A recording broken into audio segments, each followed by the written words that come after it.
Greetings. Welcome to another edition of Words of Faith and Power.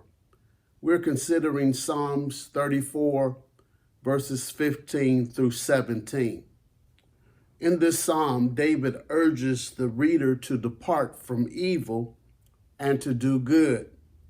The psalmist then connects doing good to the blessings that flow to the righteous.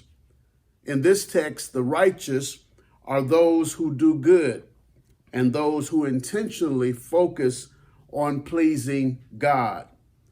These people seem to have a righteous temperament, attitude, and desire. They appear to seek after God with all of their heart, soul, and might.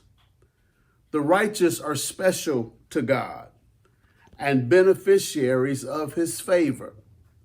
The psalmist says, "The eyes of the Lord are upon the righteous." In other words, God has fixed his eyes and his attention upon his people.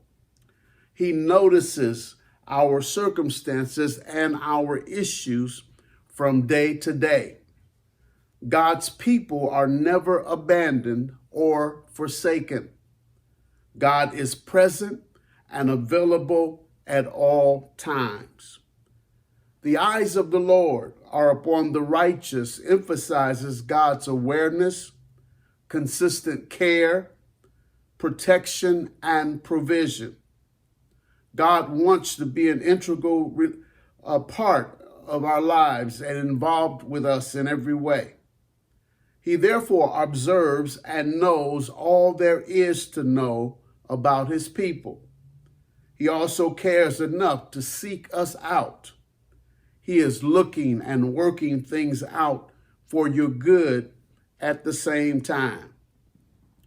God's eyes are open toward the righteous, and his ears are open to their cry. God is accessible to his people. He hears us when we call on him. He hears us when we cry. David gave witness to God's openness. He says, "This poor man cried, and the Lord heard him and saved him out of all his troubles." Amazing things happen when you trust God and call on him. As the songwriter says, he will hear your cry and answer by and by. Just a little talk with Jesus will make it right. Yes, God hears the cry of the righteous, the defeated, and the oppressed. God hears when people are endangered, ruined, or terminated. God hears their cry. God hears the evil and the injustice in the land. Another song says, he knows the pain you feel. He can save and he can heal. Take your burdens to the Lord and leave them there. God heard Israel's cry and responded by confronting their enemies. So David confidently says that God has set his face against those who do evil. God raises up a banner against the evil one. He fights on behalf of the righteous. God sets his face against the evil with resolution and determination to destroy the workers of iniquity. Certainly, God will rid the world of this evil. The psalmist announces God's intention to cut off the very remembrance or memory of the evil ones from the earth. These enemies will be so thoroughly destroyed that even the memory of them will be obliterated. How can this be when so many evil people are remembered long after their death? Proverbs 10 and 7 may provide some insight into our question. It says that the memory of the just is blessed. The name of the wicked shall rot. This passage seems to say that we will remember the righteous people in a blessed and happy way.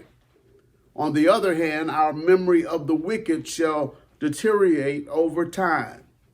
We will rejoice in our lasting memory of good people.